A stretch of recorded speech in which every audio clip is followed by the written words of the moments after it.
Hey, you! You're listening to the podcast network of Gamefully Unemployed because you're an untouchable success. To support us and gain access to great exclusive shows like our brand new Supernatural watch-along Himboos, head over to patreon.com/gamefullyunemployed. You'll also get your lucky little mitts on hundreds of episodes of our other exclusive shows like Tom and Jeff Watch Batman, Star Trek The Next Futurama, Spiel Boys, and the complete series of Fox Mulder is a Maniac. We do movie nights, game streaming, regular mini-series and surprise shows, and you can even commission your own podcast about anything you want, within reason. You have nothing to lose and everything to gain by heading to patreon.com/gamefullyunemployed. That's patreon.com/GAMEFULLY unemployed. Probably don't need help with that word.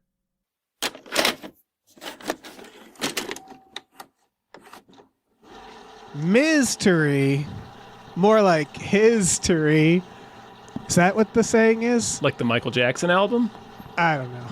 I don't know what I'm saying. I know what I'm saying. Hi, everyone. Hello, everyone. My name is David Bell. My name is Tom Ryman. And we just watched Wake Up, Dead Man. You're in a Knives Out mystery. Wake up, dead man. Everyone thinks I did it. I didn't do it. This goes way beyond normal police work. This is something even I have not experienced.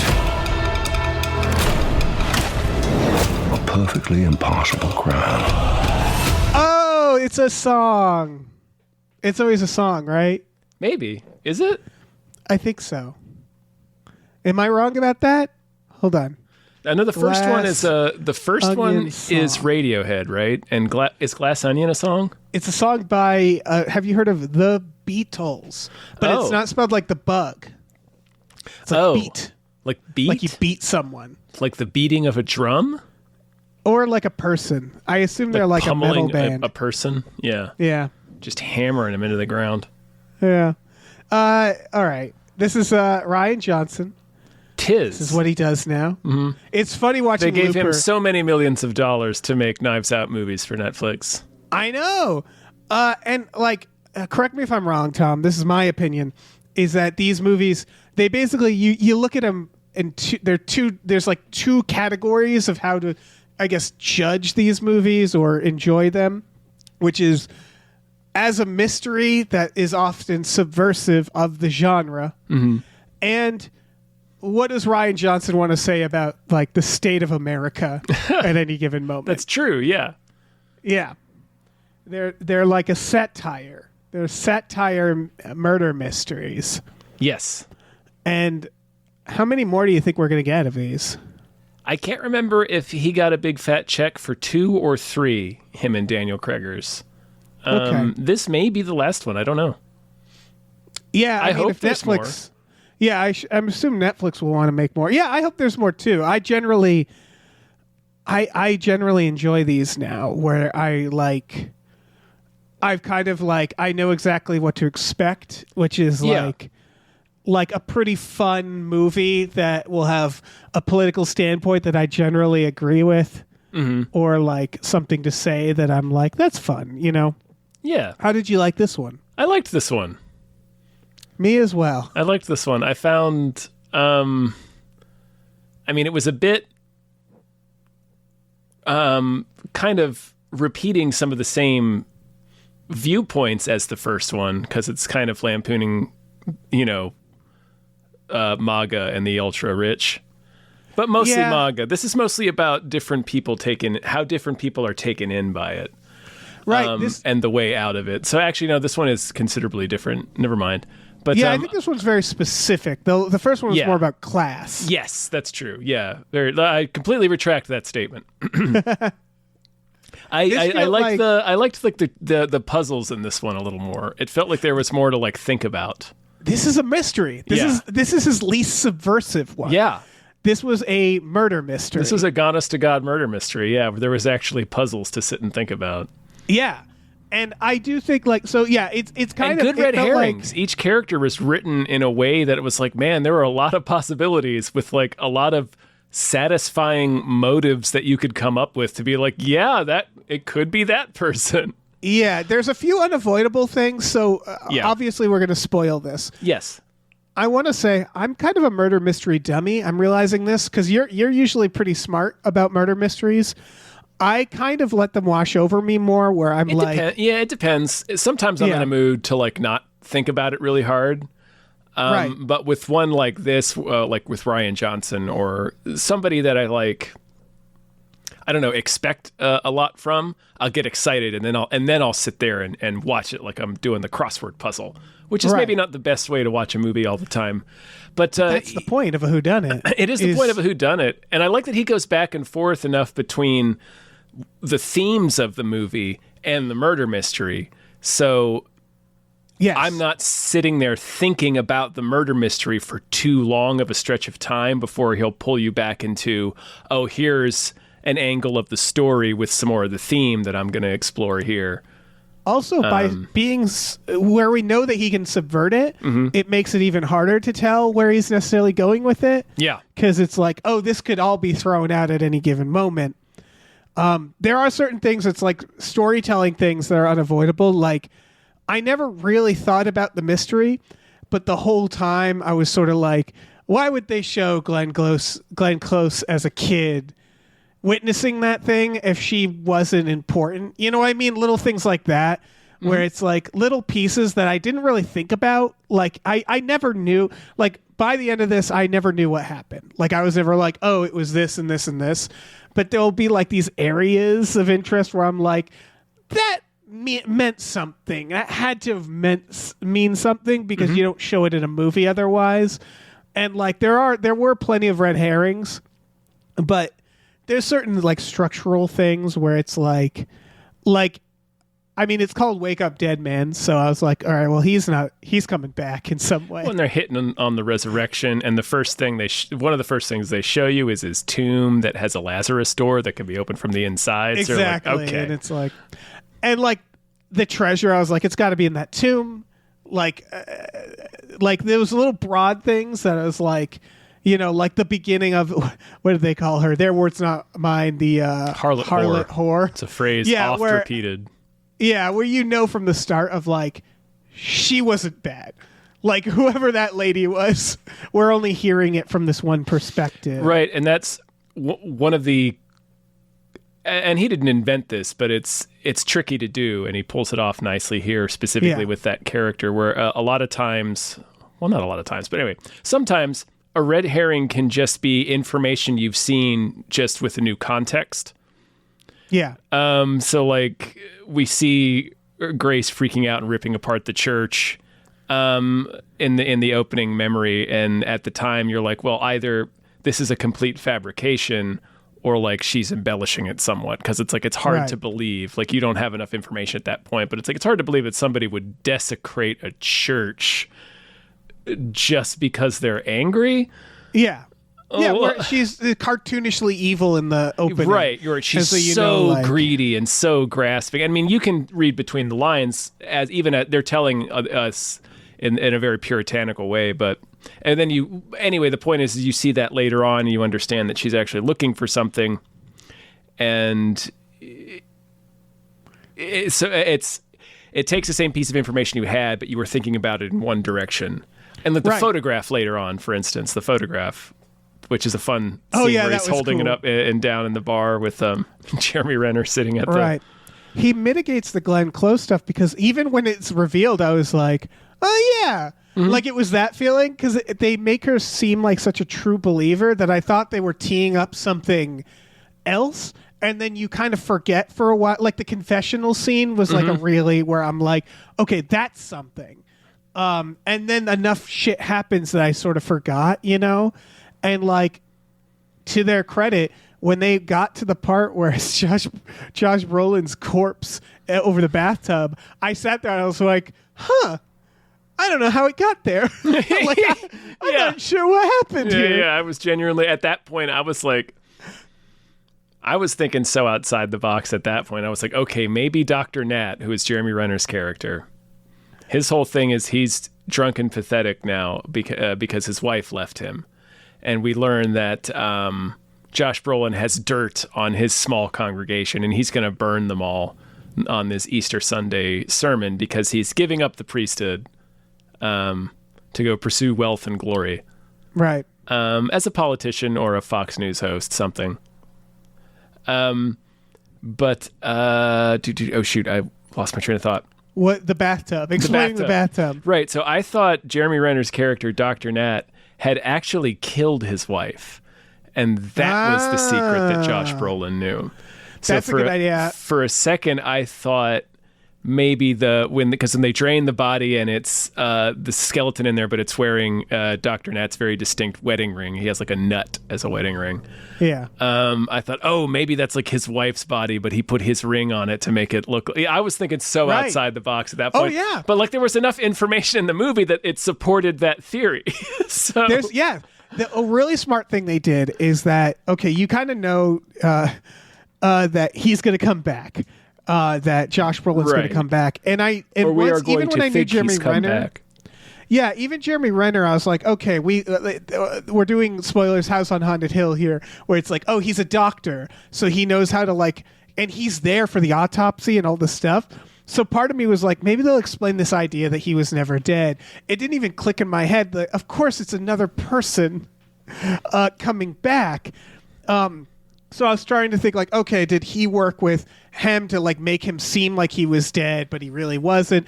And then they do this brilliant little thing with Sandman.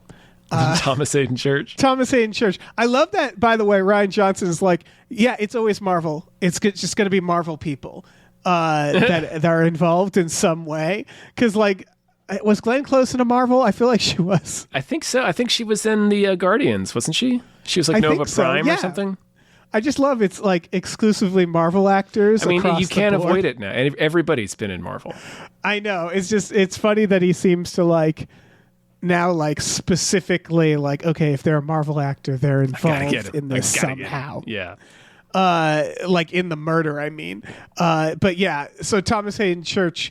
You're right, I guess. Yeah, without not to try to spoil the other ones, but it's yeah, if you're a Marvel actor in a Ryan Johnson Knives Out, you should be suspected, heavily suspected. But they do the thing where he's the groundskeeper and he's walking around with this light. And so they show him in the background of other shots where it's not actually him, it's Jeremy Renner. So when he's missing from the story, it didn't click in my head that he was missing. Because I'm oh, there he is. Yeah, in the you see him walk. He's using him thematically too. You see him in the background of a shot where Kreger's and the priest, Benoit Blanc and Father Judd are arguing with each other, and the light passes between Craig to Judd. So it's the light passing from Craig to Judd. He's not understanding Judd anymore at that point.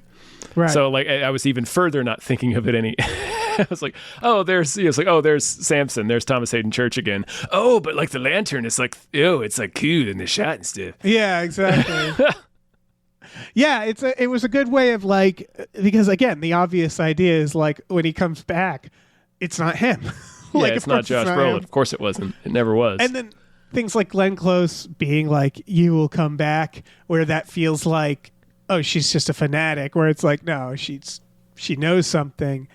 Plus they do the thing of how fucking Josh Brolin ordered the tool to open the grave, so you think oh, he knew he was going to die and come back, when they do this double thing of no, he wasn't doing it for his own funeral. Yeah, you heard it'd been opened a week before. Yeah. So little things like that where it's I fully expected Josh Brolin had some sort of weird resurrection plan. Right, yeah, that's the biggest subversion of this movie, is that Josh Brolin actually doesn't have anything to do with it. He's just straight up a murder victim. He's just straight up been murdered because he sucks. Yeah. And so there's enough pieces that it's yes, the whole time it was I know that Glenn Close, they wouldn't show us that cast backstory. Glenn Close. Yeah. But you never you never really know. It's an ensemble. Yeah, but you never really. In the end, I was they gave me so much pieces that like things like the false knife in his back, where you think like, oh, Josh Brolin must have done that. Of course he knew it was there. It's like, no, he had no idea it was there. No idea.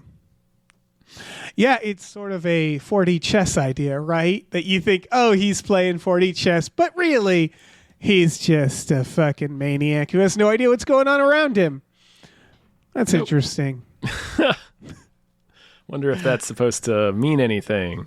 Yeah, so I have some thoughts on this because it's like post MAGA is the idea. Like, what happens? How do you sort of? It's about how different groups of people, like each of the characters, sort of represents a group that's been sort of taken in by MAGA in one form or another, and it's sort of the main character, Father Judd, who's also the prime suspect, is a guy who killed a boxer who killed a man in the ring, and sort of found redemption that way. But it's this idea of like, oh, he's this person that's done this really, really despicable thing, but he's found forgiveness, at least for himself, and is trying to do that for people around him. So like, yeah, what you said post MAGA, the idea is like how these people got there, and like how do we get them? Like a thing Father Judd keeps saying is the idea is not to beat them. Like, I'm not trying to beat them or beat the world. I'm trying to bring them back to Jesus. Like, I'm trying to, right. Like the idea isn't to beat them. So it's how do you get these people back? Yeah, and like I would say, like, so you have Glenn Close represents like the true believer, the Marjorie Taylor Greens, where it's like, I think you might actually believe this shit to some extent. Yeah, who they will in fact turn on the leader if they deviate. Yes. Then you have like the people who are sort of almost like there because like the Jeremy Renners, where it's like they're kind of true believers, but they're just like people who kind of found this group.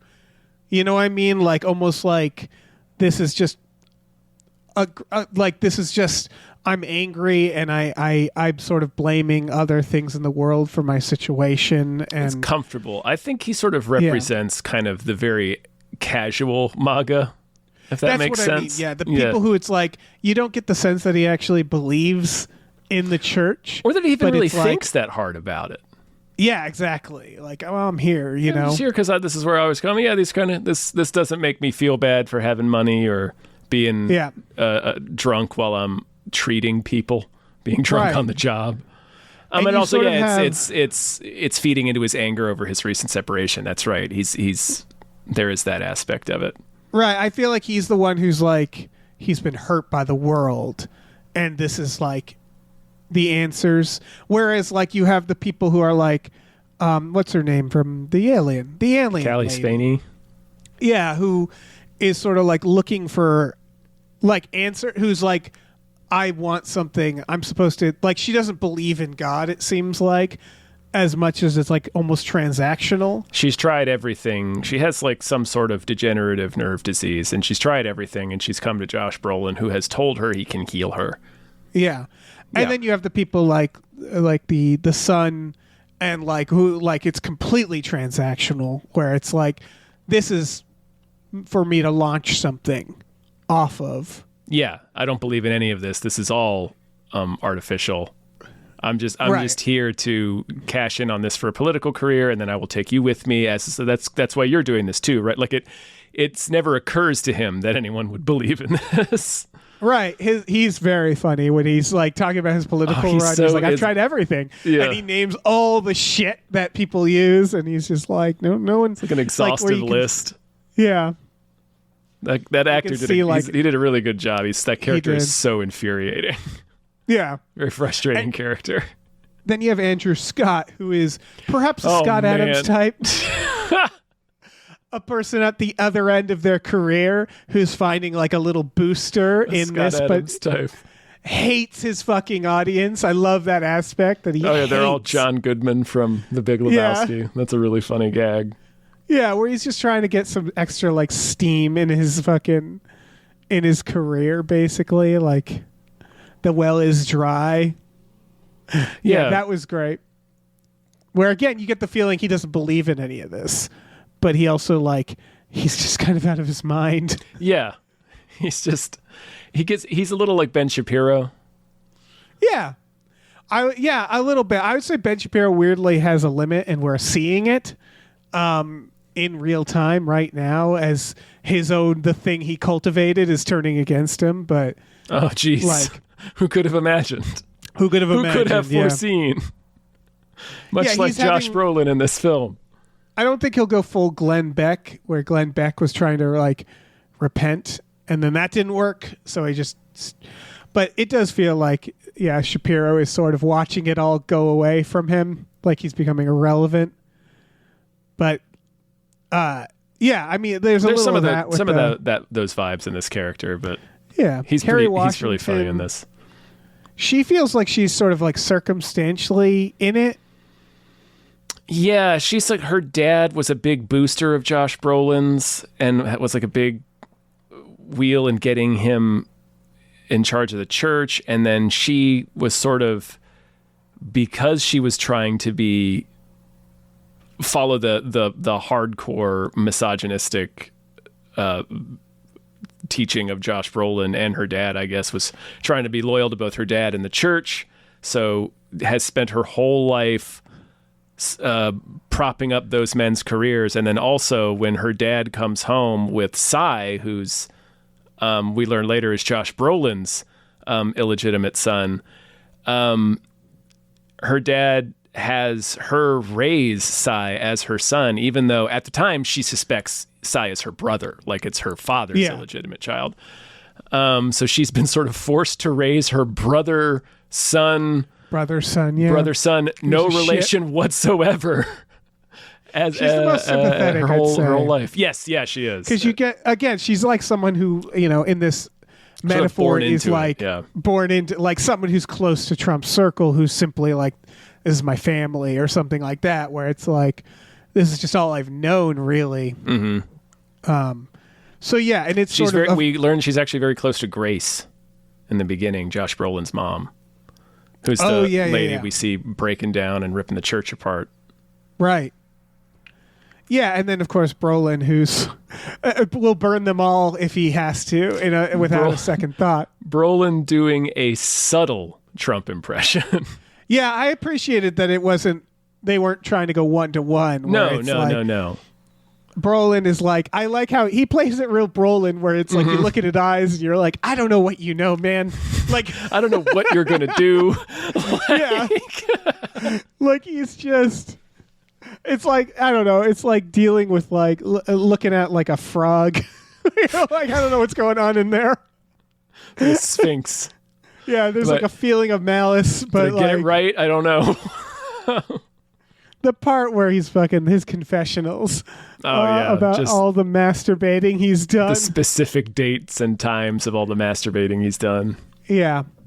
And again, it's that feeling of like, are you playing 4D chess, which I have less with Trump, but like, people have, which is like, oh, is he like calculating, and it's like, he's not even the Joker, really. Like, he's just this guy who doesn't really seem like he believes in, like, you can't really tell what he believes in ultimately with Josh Brolin's character. Yeah. Where, like, he's an opportunist, but yeah, total rage, total self-serving rage. Where I don't take issue with this movie, because I think what they're trying to say ultimately is positive. Mm-hmm. But they do have to do a little stuff that I don't know. So, like, again, if we're thinking of this as a metaphor for MAGA, the thing that kind of pinged me was Josh O'Connor. Yeah. Which is that he's Judd supposed Duplessis? Was that his name? At what point they call him a Pino, a priest in name only. Which, Andrew Scott calls him that, yeah. Right. So, like, there's this very obvious metaphor of Rhino. Mm-hmm. And I'm just like, but I don't really believe that's the good guy. Like Mitch McConnell or the rhinos of today. That's where it sort of lost me a little, where it's like this idea of like, we need to bring them back. And it's like, to what though? I know again, it can't be 1-to-1, because it's like, well, when we're talking about religion, that's different, where it's like, yeah, there are people who are Christian who have very good values and they use the Bible to do that. But to try to compare it to like the Republican Party or politics in general, Yeah. I'm like, there's no like good open-armed version of that. Maybe I'm cynical. Well, I mean, when we're talking about statecraft, like you're talking like religion and interpersonal relationships are sort of one thing. Right. Politics, when you're making laws and policies and enforcing things that are causing harm and loss of life and other things, it becomes more difficult to be like, I agree with you. I agree with you. It becomes more difficult to be like, well, it's just, how do we find a way for these people to come back? It's like, I don't think some of these people need to come back. Right, exactly. It's like back to what? Where I'm like, Yeah, back to Reagan politics? Yeah. Like I would argue, and this is where it's like hard to do it with a church metaphor. Mm-hmm. I mean, not hard necessarily, but I think too cynical or mean is like, I think that the soil was always toxic. Like that's the thing, is like what Josh Brolin grew out of, or what Trump grew out of rather, was always kind of this. It was he's the natural end result of everything they were doing, and politics in general. But it's hard to, it's hard to put like, and there's sort of this idea of like, how do you bring people back from MAGA? It's an interesting idea, because I agree with you, Tom, where I'm like, some of these people should just never speak in public again, right? And Some like, of these people should go to prison. yes, a lot of these people should go to prison. We're not, that does become tough. And they do handle a bit where it's like Glenn Close, she does ultimately, I mean, she dies, but like she confesses and she is, seen for what she is. But this idea at the end where Daniel Craig like lets everybody believe the lie about his resurrection, where it's like, is the comparison there like, we're going to have to let people be like, Trump was great, and just like live with that lie so we can move. Like it's, and I'm not saying he's wrong necessarily, because I think about like, I'm sure I've brought up this clip before. There's a clip that fascinates me. Mm-hmm.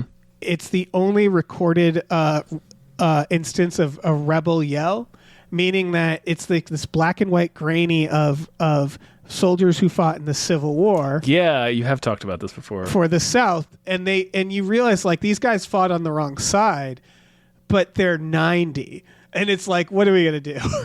like, like they just sort of like interview them and treat them nicely. And it's like, yeah, what else would you do at that point?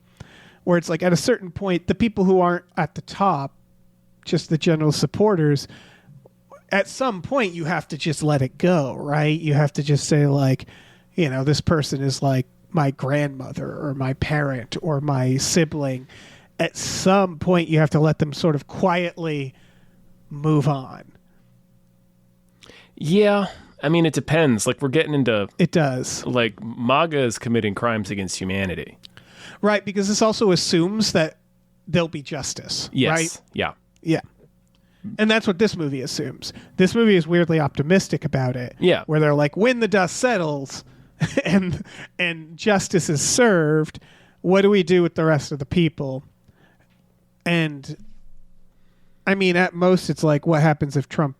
Or when Trump dies... Mm-hmm. Probably of old age or whatever he has going on. Most likely, yeah. He's very old and seems very unwell. Yeah, it doesn't seem like he's going to last the term. Who knows? Who knows exactly? Those sons of bitches live forever.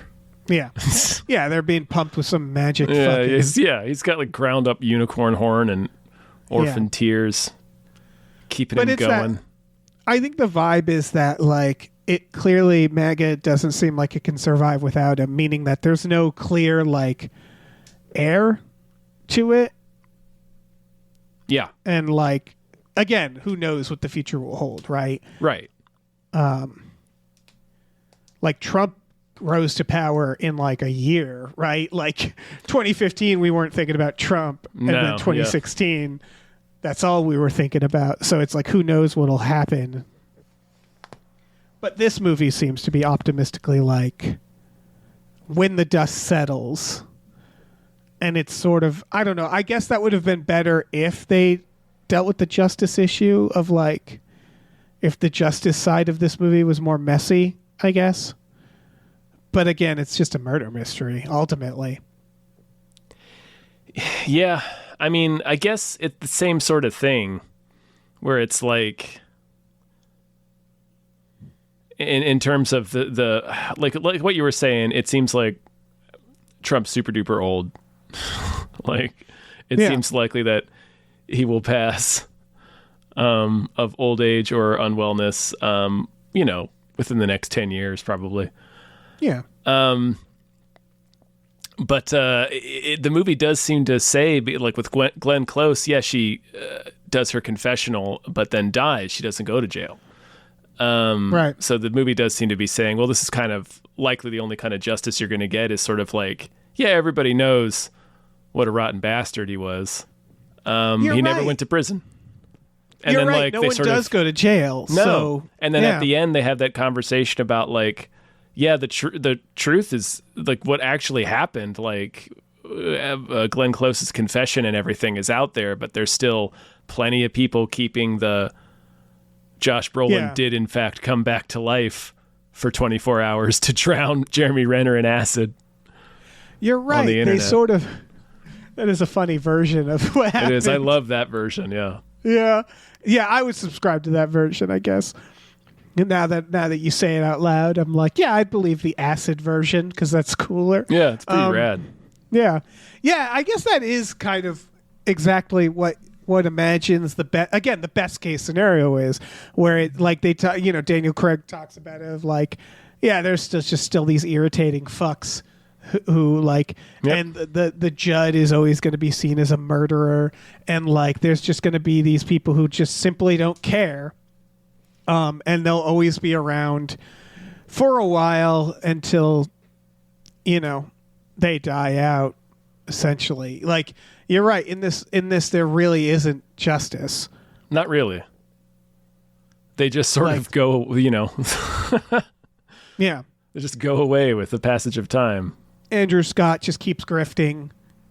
Yeah. He's in a hell of his own design. Exactly. Yeah. He's No one's really happy of the group, Kerry Washington seems to be. Oh yeah, and the one with chronic pain, she seems like she's made peace with her situation. Yeah. Yeah, they zoom in on her playing the cello, and she's wearing, like one of those compression braces on her elbow. Yeah. And she has a crucifix. So she found faith.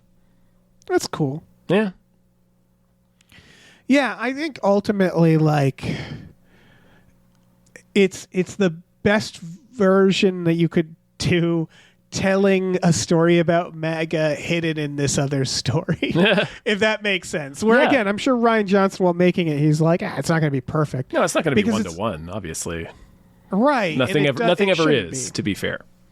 Right. And the thing about this movie, I think, is, I guess that's why the Pinot line bugged me, because if you removed that, this movie would be timelessly like a murder mystery. Sort of. He also says something else in that same scene. It might even be in the same little snap of dialogue. He goes like, really? Yeah, and then they're going to make the novelization, and then they're going to make the novelization of this, and it's going to become the Netflix adaptation, and then we're going to see the idiot versions of us. Yep. Those two, you're right. Mm-hmm. It's those two lines, I think, kind of dates the movie a little bit, where it's like, without that, it's a murder mystery that people wouldn't even know in 50 years was a satire. You know what I mean? Yeah. Yeah, I feel like it's a weirdly self-indulgent line. I feel like it's in there just to be like, hey, this is satire. Yeah. Did you think... So the Netflix side of it, because I know that there's... people complain about like... Should we look this up? What? If there's going to be more? Here, keep talking. I'll look out. Oh, yeah. I'll look up if there's going to be more. So people complain about like what a Netflix movie looks like or a Netflix show. Like that's a common gripe that I myself have, I'm sure, said. This movie didn't strike me that way. And I think maybe it's because, like, I don't want to praise Netflix, but Netflix very much might purchased Warner Brothers. At least as of recording this, we don't know. Yeah, we don't know. It's up in the air.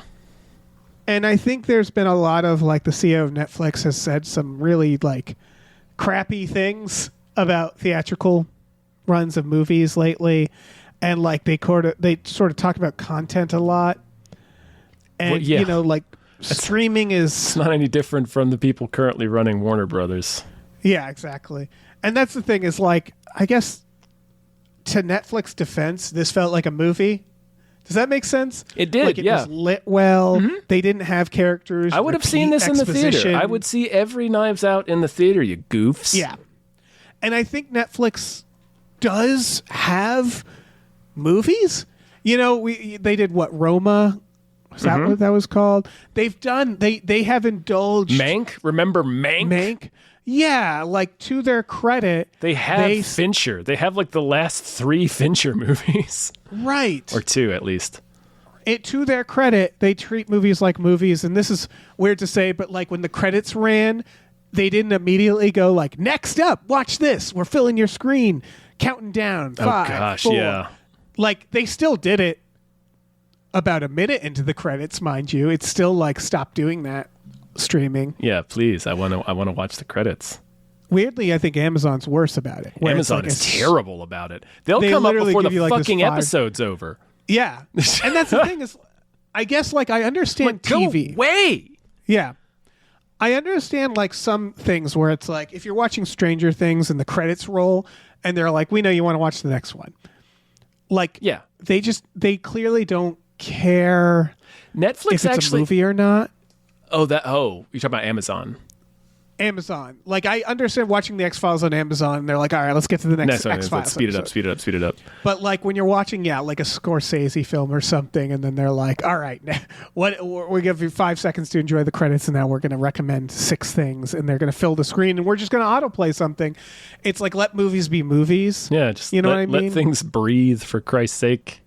Yeah, Netflix is not bad about like I remember watching Big Mouth on like binge mode or whatever.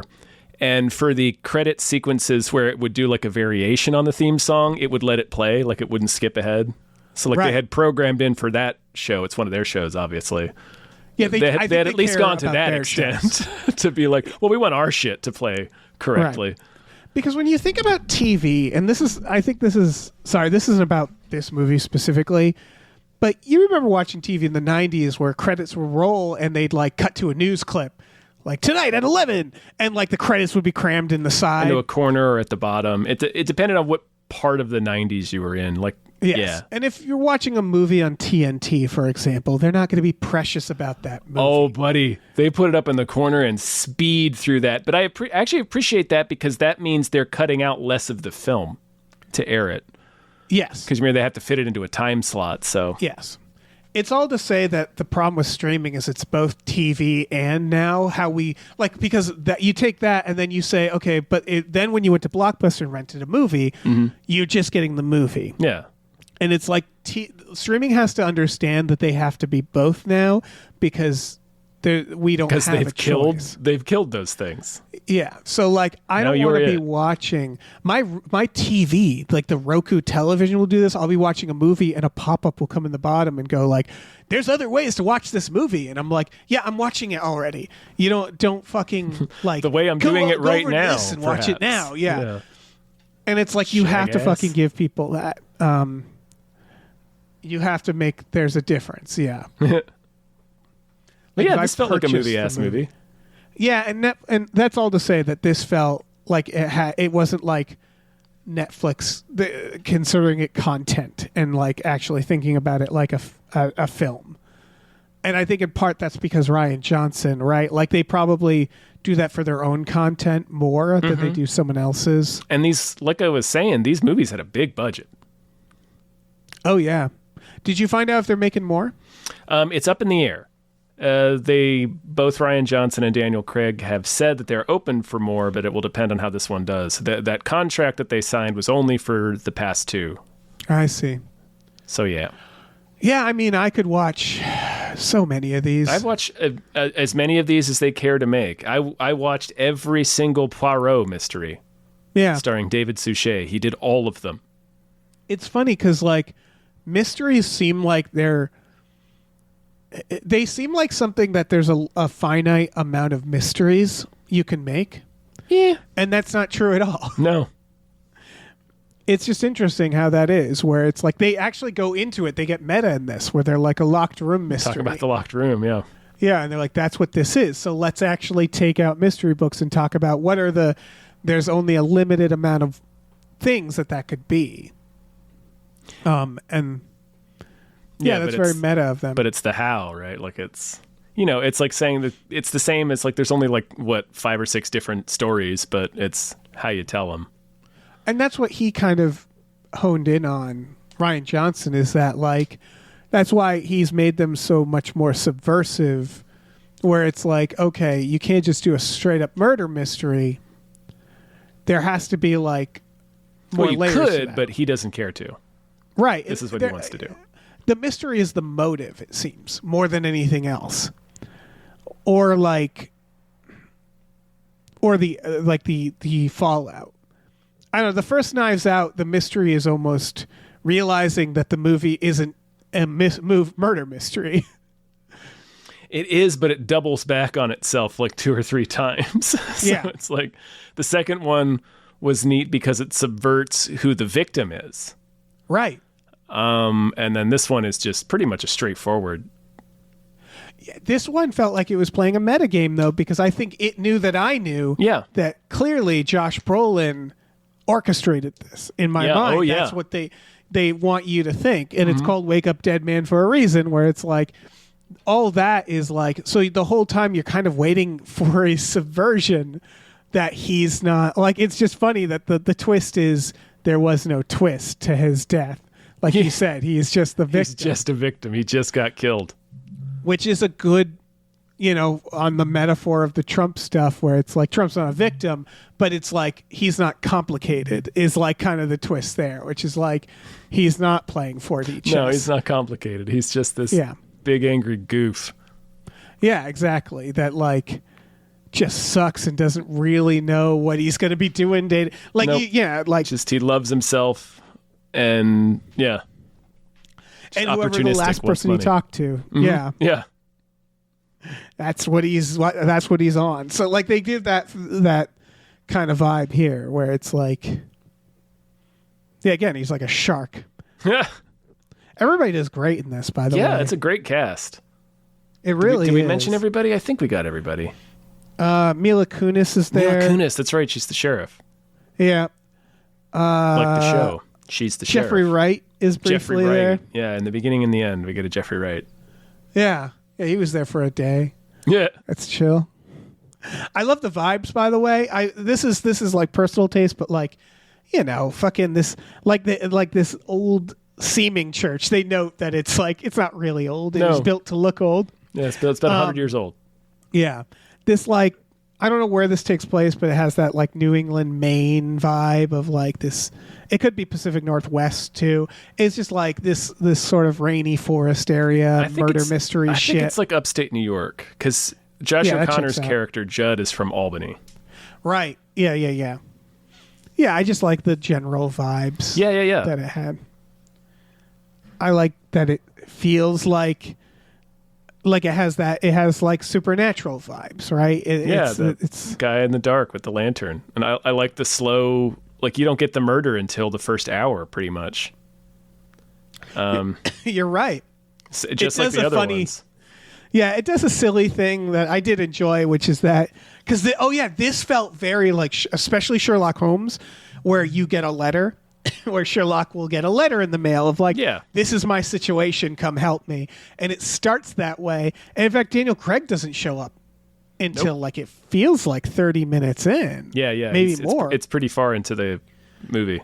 Right. And then you learn that the letter is just Daniel Craig asked him to write a letter explaining everything that had happened up until this point, which is a fun idea. Oh, yeah. I was going to talk about this. Uh-huh.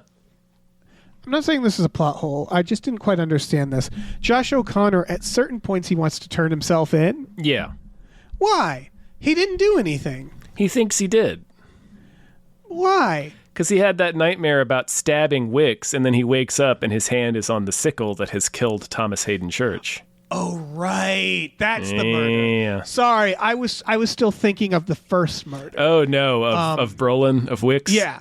That's a good misdirect because the whole time I was looping in those murders. So at certain points I was like, oh my God, it is Josh O'Connor. Like, that's almost a subversion, is the guy that you think, of course it's not him. Yeah. It's him. Okay. That all makes sense. Because I was like, wait, why was he guilty if he wasn't guilty? Why was he trying to...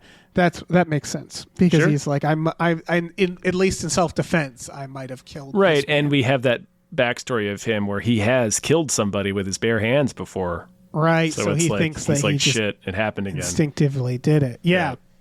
All right, that makes sense. All right. Yeah, again, I didn't think it was a plot Ironclad. hole. I just was like a little confused of his character and why he was doing that, and I forgot about Thomas Hayden Church. You always Poor do. Thomas You always Hayden forget Church, about yeah. Sandman. Yeah. Yeah, poor Thomas Hayden Church. He just loves Glenn Close so much. He's the other side. He's like another aspect of Meg, is the guy who's just like, I'm just here to support you. You know, he like just it's doesn't that- care at all. He's just watching his TV. Like he's watching Yeah. his baseball games. He And has he's like, no whatever interest in this. Martha says. Right. know. He's just banging Glenn Close. Yeah, hell yeah. Yeah. Watching his games in his garage. He's living the dream. He's living the dream, man. Oh, and there's also the fact that he is not a true believer, but they have the thing where he stopped drinking, and so there's He's a like- recovering alcoholic, and he believes that Brolin is as well, but Brolin drinks on the sly. Yeah, exactly. And It's everybody knows it but Thomas Hayden Church. they identify him as like being the only good person amongst them, where it's like he's not really he doesn't care about the fucking sermons. He doesn't care about the rage. You feel you feel for Kerry Washington and Kelly Spaney. Yeah. You feel, I felt, not really felt for it, but Glenn Close gets that feeling of like this person is, they need help. Oh yeah. That. That was the other reason she's so like suspect, is because they keep hammering it in that she handles all the paperwork and stuff. And I'm like, well, she'll know about the treasure and where the treasure is. Who else would? They all like, some of them are definitely people like Andrew Scott, where I'm like, although even Andrew Scott, you get the vibe of like he needs help. Like this is a man who like, Yeah.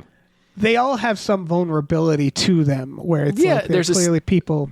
There's a scene where it's Judd has his road to Damascus moment that he describes it. Oh yeah. Sorry, I didn't mean to interrupt you. No, go on. Where he's talking about he points out sort of everybody's good qualities. Like this Yeah. it's the moment where he's like, look, I'm not trying to like crush these people and destroy them and defeat them. Like that's what Josh Brolin was doing. Like I want to get these people happy again and enjoying their lives again and coming back to church and not being angry anymore. And so he sort of goes through each character and highlights what's good about them. Right. And he does, he does settle on Andrew Scott. He says he's funny and he's a good writer. It's just he's taken in by this crap now. Yeah. But yeah, it was, Anyway. And I don't know. I think that's a nice message. It is. Like we were saying, it's not exactly one-to-one with MAGA because there's actual war crimes and crimes against humanity involved. Yeah. And with MAGA. they never, Josh Brolin himself, they don't redeem him. Like even Judd is like, this guy sucks. He's a cancer. Judd and I will hates cut him. him Yeah. out. Yeah. Yeah.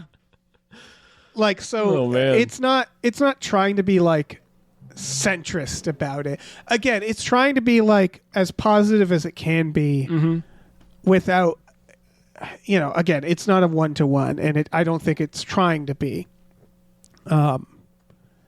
It's just it's as optimistic as you can be about the situation, which I do appreciate, Yeah, I do too. And I also, and it's not necessarily saying that like, certain people don't have to go to prison. Like, Right. I don't think it's saying that. So maybe I shouldn't be as No, it's just hard and on also it in that respect.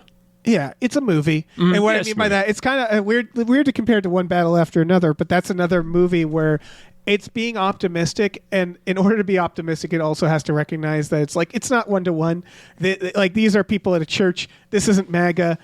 I'm just trying to say this overall. They are all it's MAGA, art, but but you know what I mean, Yeah. where it's like it's not trying to get into the weeds. It's not trying to like, yeah, it's a metaphor, and it's a loose metaphor, and it's like it's as good as we can do while also telling an entertaining story right. that's meant to be fun. And so like it's an idea, as opposed, it's not Ryan Johnson being like, this is what we need to do. It's just a thought, like a lot of art, like like this is the thing. We talk about this all the time when we covered like God's Not Dead, is when you try to do this like weirdly ultra specific message, it becomes a bad story. It's like he's not going to get into the weeds because that's not fun for a story. Let's not forget what the goal is here. The goal is Right. to make a Knives Out movie. Right, which is why that one part, like you said, the Netflix line and the Pinot line pinged me. Is like, you lost it. I think he like cut those lines. I would have, yeah. Because otherwise, like, this doesn't need like someone could watch this not even knowing it's about MAGA stuff. You know what I mean? Yeah. A baby could watch this and enjoy it. The baby should watch this. All Yeah. babies. All babies. Mm-hmm. All babies watch this. Yeah, they need to learn a healthy fear of Josh Brolin. Yeah. God, yeah. We barely talked about Daniel Craig, but what is there to say? He's delightful. Yeah, he's just being delightful. He's like his this is like feels like his retirement, even though he's not old. Where it's just like he's just like he could do 20 of these, and I'd watch all 20. Yeah. I mean, he's getting old, so Yeah. he'd kick back with these. Yeah. Yeah, man. And Jeremy Renner's great in this. It's nice to see him. Like he was kind of Hawkeye in it for so long. Yeah. He's very understated in this. He is, but he's good in it. Jeremy Renner, like I always go back to like the Hurt Locker and the Town, and like remembering like He you is know, good, why- right? He's good. yeah, it's sort of like going back to Primal Fear with Edward Norton, and you're Yeah. like, oh, I see why this guy blew the fuck up. Oh, right. He's pretty good. Right, like, and like it's not to say Jeremy Renner isn't good. It's just that he was Hawkeye for so long. You almost He was like Hawkeye and nothing else for so long. We did this thing where he did these like amazing performances, and they were like, "You want to be an action guy?" And it was like, fucking sure, I guess. Yeah. He was also in the Bourne Legacy or That's one of the right. Bournes. And the Mission's Impossible. Yeah, we just like we're like you're We gonna tried be him in a couple of we're gonna different be- things. Yeah, new action guy. And then both Matt Damon and Tom Cruise said, "Never mind, I want to keep doing it." Yeah, he was substitute action guy. Yep. And then they were pinch like, hit well, For you can one be film. Hawkeye. Yeah. Yeah. Yeah, you got Hawkeye. Go back and be Hawkeye. Yeah, I want to see him do more roles like this where he's just playing a guy. You probably will. He had that very terrible accident, so he's probably not as mobile as he once was. Yeah, I don't know. He said it was kind of fucked up. He said that they wanted to pay him less for Hawkeye or something. Oh, that's And he was fucked up. like, that's fucked up. What? Why? I would not What come was back the to justification there?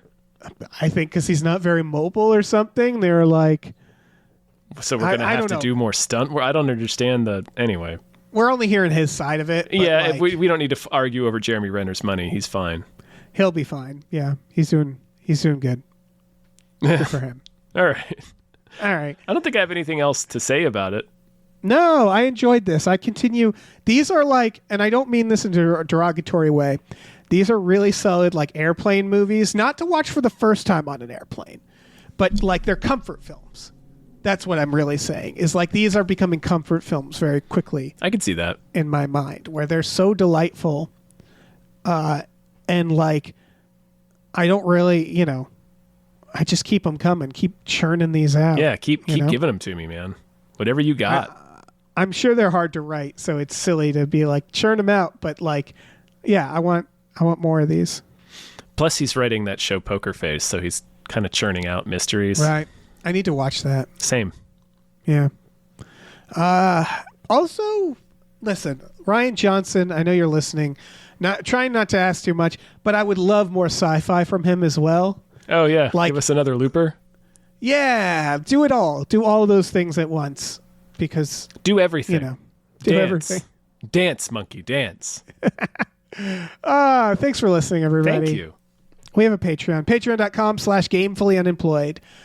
If you go on there for $5, that's 5 $1 bills a month, you get access to 700 plus podcasts. Speaking of dancing monkeys, Tom and Jeff watch Batman. Oh, boy. Fox Mulder is a maniac. Do we Star Trek- dance? Yeah, we dance for you. Star Trek: The Next Futurama, Spiel Boys, Himboos, our supernatural podcast that we're still in season 1, baby. Just started. All of those. Yeah, $5 a month. You can fucking 700 hours in then some, because that's like estimated. At least, yeah. Yeah, that's like, I don't know, a week. Spiel Boys actually goes on hiatus this month because we waiting for ran out Spielberg? of Spielberg movies. We're covering one Jaws next this year. month, and that's it. Yeah, we're get getting one one next next year. year. We're getting the dish next year. So, Nice. but the complete series is split between us and Small Beans. Check that out. Check that out. We also have a Yeah. store. Head over to gamefullyunemployed.com. You can find a link to our Teespring store where we have all kinds of cool original artwork and designs from cool original artists like Michael Vincent Bramley, Starlene Hodge, Justin Brown, and others. So check that out. Please rate and review our podcasts wherever you're listening, and check out our new show, Badical, Badical, wherever you are listening as well. Yes. Do all that. Do it! Ryan Johnson! Mysteries! Hey, listen, our music is produced by Chris Corlew. You can find him on twitter.com as the Corlew, or go to shipwreckedsailor.bandcamp.com. Our channel artwork is produced by Michael Vincent Bramley. For more of his work, go to mvbramley.art. Our episode artwork is by Justin Brown, available on Twitter as Justin T. Brown or at Artness by JustinBrown.com. And finally, additional artwork is by Starlene Hodge. You can find her work at StarleneArts.com or on Twitter as StarleneX. Cool. Goodbye.